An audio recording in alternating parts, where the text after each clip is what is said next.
La question que j'ai envie de vous poser, c'est comment est-ce que vous réagiriez si on vous disait qu'il vous restait moins de 24 heures à vivre? 24 heures à vivre. 24 heures à vivre.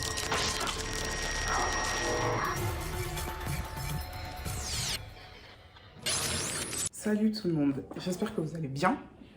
Aujourd'hui, je suis là pour vous présenter un nouveau livre qui s'appelle Day Boat Die at the End. C'est un livre qui est paru en 2017 et qui a été écrit par Adam Silvera. Là, je suis à la maison familiale. Il y a énormément de bruit entre les motos qui passent, les chiens qui aboient, les gens qui mettent leur musique. Je me demande si on va y arriver. Mais bon, donc si vous entendez du bruit en background, ne faites pas attention. Donc, bonjour tout le monde, j'espère que vous allez bien. Aujourd'hui, je suis là pour vous présenter un livre qui s'intitule They Both Die at the End. Donc, pour ceux qui ne parlent pas anglais, ça veut dire ils meurent tous les deux à la fin. Donc, livre au titre très très étrange. Il est paru en 2017 et il a été écrit par un auteur puertoricain qui s'appelle Adam Silvera. Donc, le livre a été un best-seller. Il est super intéressant parce qu'il parle d'une expérience ou d'un fait inévitable par lequel nous allons tous passer, à savoir la mort. Du coup, la question que j'ai envie de vous poser, c'est comment est-ce que vous réagiriez si on vous disait qu'il vous restait moins de 24 heures à vivre? C'est quand même vrai, hein. On a tellement tendance à prendre la vie pour quelque chose d'acquis. Voilà, on fait des plans pour le lendemain, on se projette sur 5, 10, 15 ans, comme si on était les maîtres du temps. Alors que personne ne connaît ni le jour ni l'heure à laquelle il émettra son dernier souffle.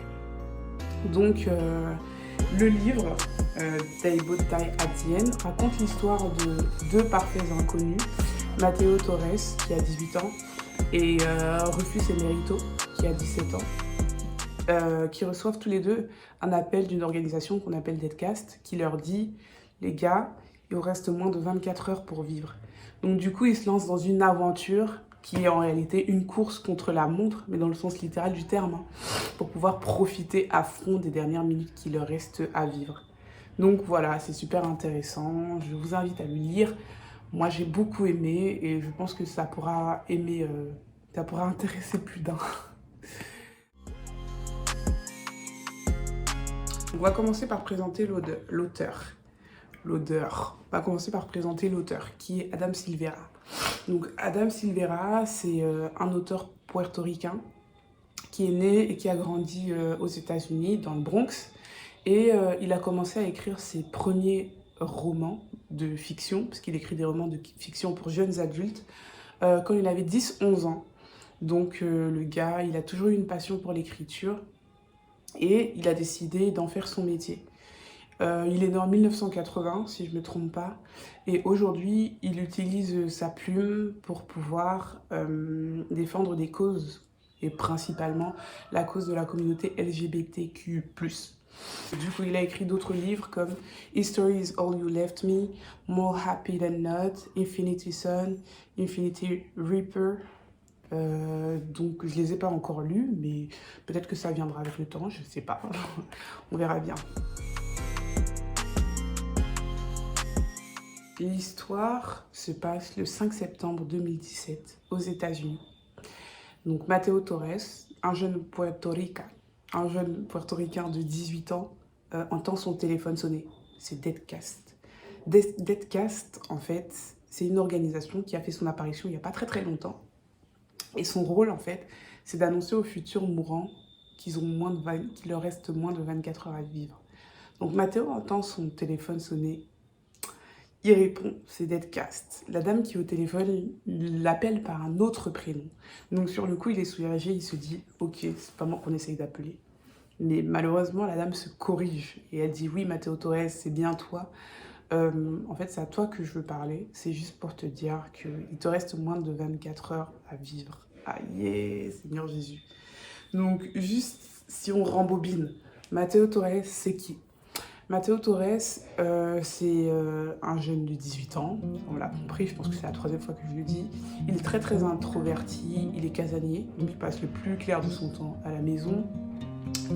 Il adore la lecture, il adore les jeux vidéo, genre c'est le cliché du geek, il met des lunettes et tout.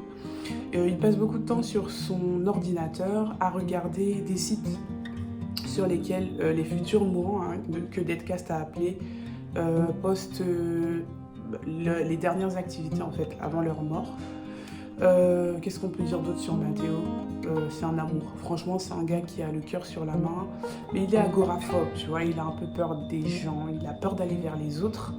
Il refuse toutes les invitations que ses camarades de classe lui proposent pour des sorties. Et il fait des cours en ligne.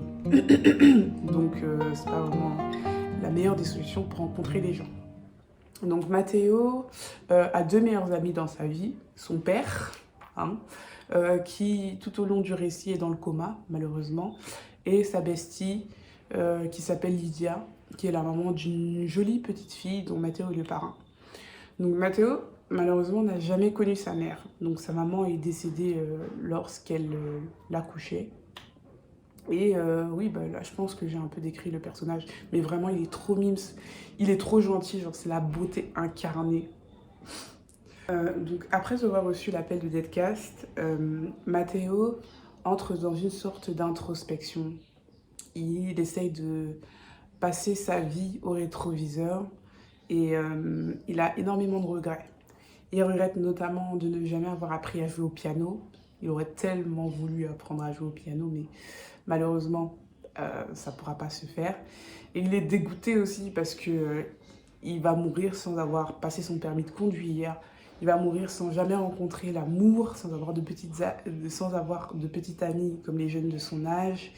Il est déçu parce qu'il aurait tellement aimé aller à Puerto Rico pour découvrir un peu plus ses origines. Il aurait aimé sortir de sa zone de confort pour pouvoir discuter avec plus de personnes, se faire un peu plus d'amis. En fait, il regrette amèrement de ne pas avoir profité de chaque jour que la vie lui offrait. Donc avant de mourir, il veut faire deux choses. La première, c'est d'aller rendre visite à son papa qui est dans le coma à l'hôpital pour pouvoir lui dire au revoir. Et la deuxième, c'est de pouvoir voir sa meilleure amie, Lydia, une dernière fois avant sa mort.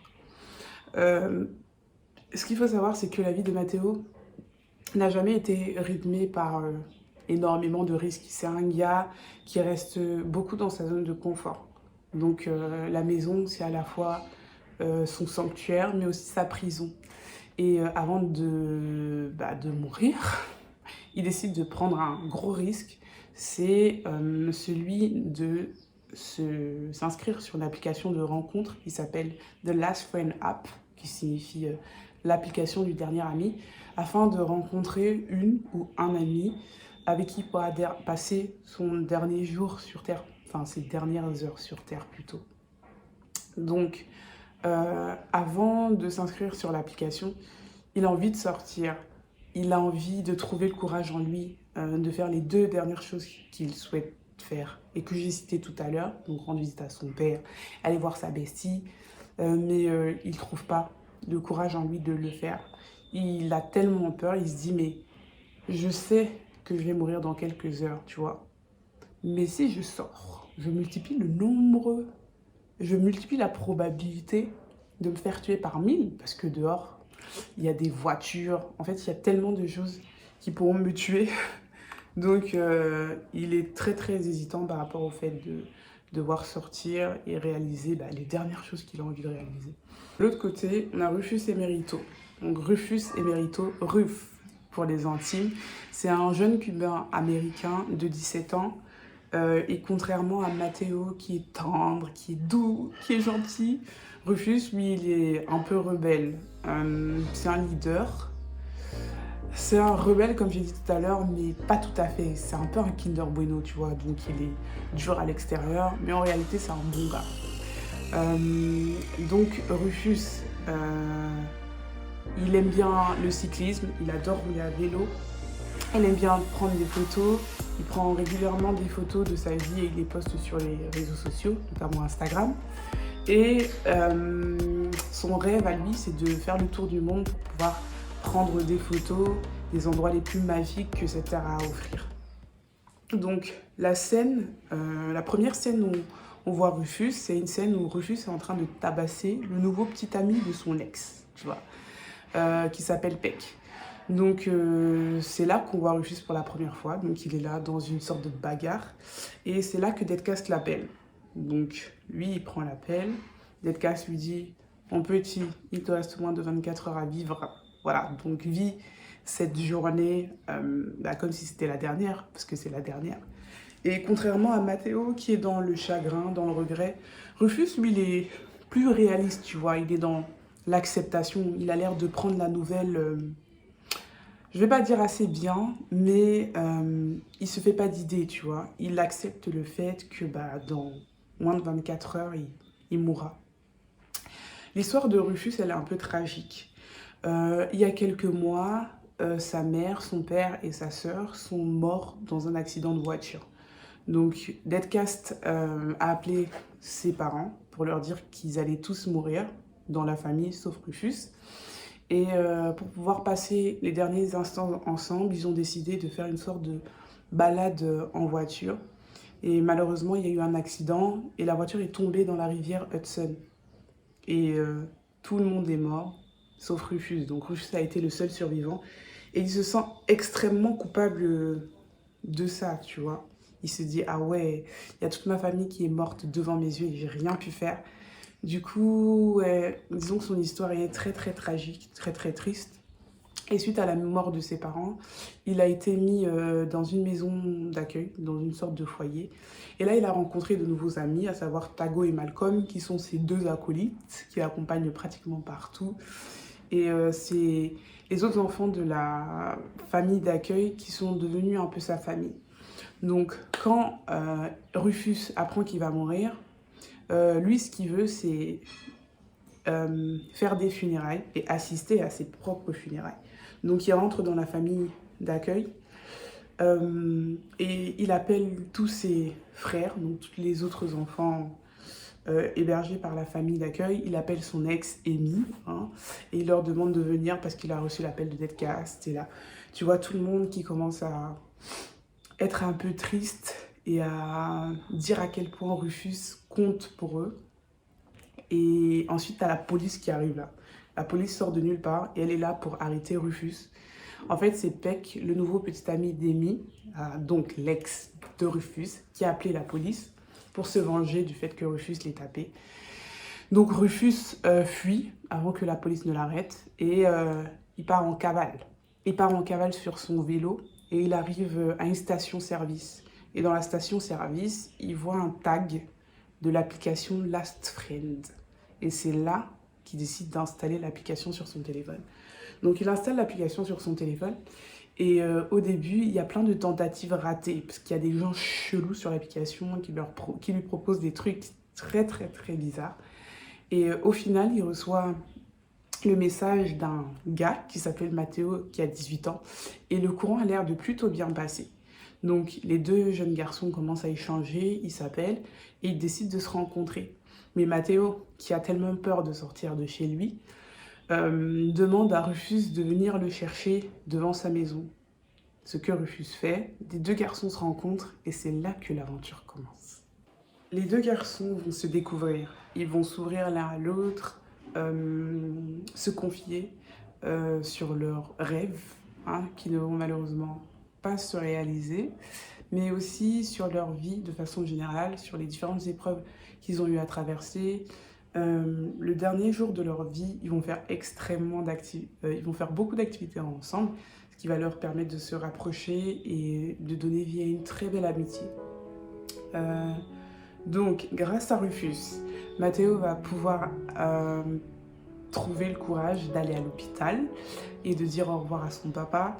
Il va avoir le courage d'aller chez sa meilleure amie Lydia pour passer des moments de qualité avec elle avant de mourir.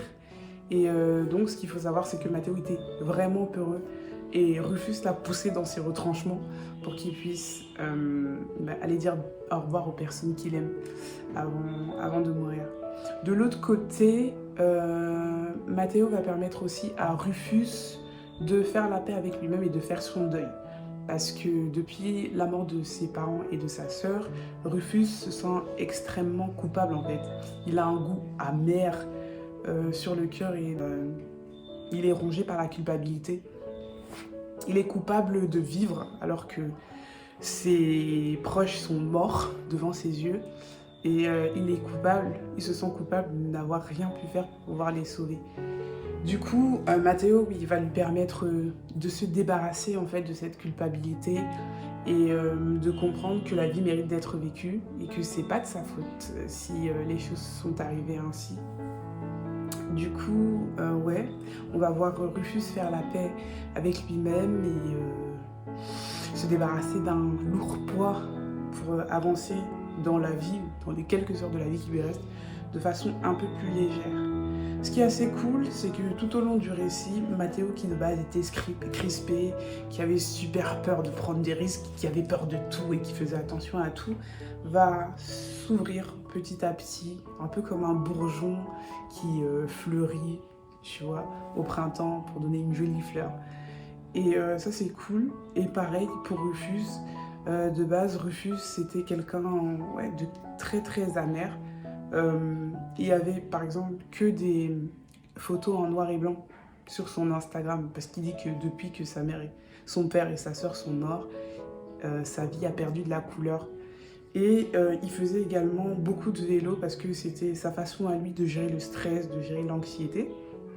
Et au cours du récit, grâce à Matteo, on voit qu'il commence à reposter des photos en couleur dans son Instagram. Et il va même se débarrasser de son vélo. Donc en fait c'est assez cool parce qu'on voit les deux personnages évoluer de façon différente, mais on les voit évoluer et grandir l'un grâce à l'autre. Du coup ça c'est assez cool. Leur amitié va éventuellement évoluer vers une histoire d'amour, hein, innocente, mais une histoire d'amour quand même. Et voilà. Au final, on dit they both die at the end. Ça veut dire que les deux, Matteo et Rufus, vont finir par mourir à la fin. Je ne sais pas si je dois spoiler comment est-ce qu'ils vont mourir. Non, je pense que je vais vous laisser lire le livre pour savoir comment est-ce qu'au final ils perdent de la vie. Mais ce qui m'énerve dans le livre, c'est que, en fait, à plusieurs reprises, tu as l'impression que les gars vont mourir, tu vois. Il y a des tas de situations où tu te dis, ça y est, c'est là qu'il meurt. Il y a un gars qui va faire exploser une salle de sport. Mais Rufus et Matteo étaient juste à côté, donc tu te dis, c'est bon, ils vont mourir là. Et au final, non, ils s'en sortent indemnes. Il y a une fois où Peck, le nouveau petit ami d'Amy, l'ex de Rufus, revient avec un gun et il dit « Rufus, aujourd'hui tu die, gars ». Mais au final, Rufus et Matteo ne meurent pas. Et ils meurent comment? De façon tellement bête. Et je me dis « Mais Seigneur, comment ?» Donc voilà, mais franchement, ouais, c'est super intéressant. Ce que j'aime bien dans le livre, c'est que l'auteur a réussi à vraiment donner vie au personnage. C'est une fiction, mais franchement, on y croit, tu vois. On retient notre souffle. À chaque fois que Rufus et Matteo sont sur le point de mourir, on sourit à certains moments, on éprouve de la peine pour eux. À d'autres, on a envie de les serrer très fort dans nos bras. Ouais, donc je trouve que c'est super bien écrit. Et même au niveau du style d'écriture, l'auteur a cette capacité-là de changer son style d'écriture lorsqu'il passe d'un personnage à un autre, ce qui permet de donner deux comportements différents en fait à Rufus et Matteo.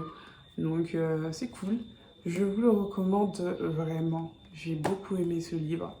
Ce qui est aussi intéressant dans le livre, c'est que au fur et à mesure que l'auteur déroule l'histoire de Rufus et Matteo, il fait également des sauts dans la vie d'autres personnages hein, qui, de près ou de loin, sont confrontés à la mort. Donc on a par exemple la maman d'une fille de moins de 5 ans qui apprend que sa fille va bientôt mourir. T'as un riche gars qui est suivi par des millions de personnes sur les réseaux sociaux qui reçoit l'appel de Deadcast. Et Deadcast lui dit « Mon coco, tu vas bientôt mourir ». Donc sur le coup, il se rend compte de la vanité de la vie et il se dit en fait qu'il aurait dû passer sa vie à créer des liens forts avec des personnes qu'il aime au lieu de se vouer corps et âme à sa célébrité et à son argent. T'as aussi une dame qui est suicidaire et qui s'indigne devant le caractère injuste de la vie. Au moment où on parle d'elle, elle est sur le toit d'un immeuble, sur le point de sauter. Et ensuite, elle a un déclic et elle se rend compte que la vie mérite d'être vécue. Donc, du coup, elle arrête sa tentative de suicide et elle décide de profiter de chaque instant que la vie lui donne. Tu as aussi un sportif qui souffre d'une maladie de dégénérescence musculaire et à cause de sa maladie, il est incapable d'exercer sa passion, donc son sport. Et mon frère, il décide de faire exploser une bombe, quoi. Il part pas seul, il meurt avec les autres. Donc voilà, tu as différents profils qui sont confrontés à la mort différents profils de personnes qui sont confrontées à la mort. Et c'est assez intéressant parce que ça représente en fait la vie. Ça représente le monde dans lequel on vit, tu vois. La mort, c'est quelque chose qui prend tout le monde. C'est quelque chose qui attaque les jeunes, les moins jeunes, les plus jeunes, les noirs, les blancs. Écoute, ça prend tout le monde, indépendamment de ton statut social, indépendamment de ta couleur de peau, indépendamment de ton travail, de ton sexe, que tu sois une femme ou un homme. On va tous passer par la morgue. On va tous mourir. On va tous mourir. Aujourd'hui, nous avons l'opportunité d'être en vie. Nous avons la grâce de voir la lumière du jour, de respirer l'air frais. Alors ne gaspillons pas le temps qui nous reste parce que le sablier de notre vie est déjà enclenché. Et personne ne sait ni le jour, ni l'heure à laquelle la dernière graine de sable sera versée. Donc ce n'est pas une menace, hein. C'est pas un appel à la peur en ce qui concerne la mort, non. Au contraire, c'est un appel à la vie. Je pense que ce qui est bien avec ce livre, c'est que il nous secoue, tu vois. C'est un livre qui veut attirer notre attention sur le fait que la seconde qui suit ne nous appartient pas. Donc, vivons nos vies, soyons heureux, profitons de chaque instant qui nous est offert. Et voilà, créons des liens avec les personnes qu'on aime, faisons les choses de telle sorte qu'il n'y ait pas de regrets. Si tu as envie, je sais pas moi, d'aller parler à quelqu'un, mais que de base tu es quelqu'un qui stresse, écoute, prends ton courage à deux mains, réalise tes rêves, fais ce que tu as envie de faire. Parce que, comme on dit souvent chez nous, la vie c'est un tour. Donc voilà. Ma question tient toujours. Dites-moi, que feriez-vous si on vous disait qu'il vous restait moins de 24 heures à vivre? En tout cas, mettez tout ça en commentaire. Si vous avez lu le livre, n'hésitez pas à me dire ce que vous en avez pensé en commentaire aussi. Je sais plus trop quoi vous dire. En tout cas, prenez soin de vous. Si la vidéo vous a plu, mettez des petits pouces bleus, abonnez-vous. Et en attendant de se revoir la prochaine fois, je vous fais de gros bisous. Prenez soin de vous. Ce soir, c'est le 31 décembre 2021. Donc, ça veut dire que si tout se passe bien, dans quelques jours, on sera en 2022. Donc, dans quelques jours, dans quelques heures, on sera en 2022. Donc, bonne année 2022 à tous. Et écoutez, profitons de notre vie. Hein, parce que voilà, mine de rien, la vie est courte. Gros bisous à tout le monde.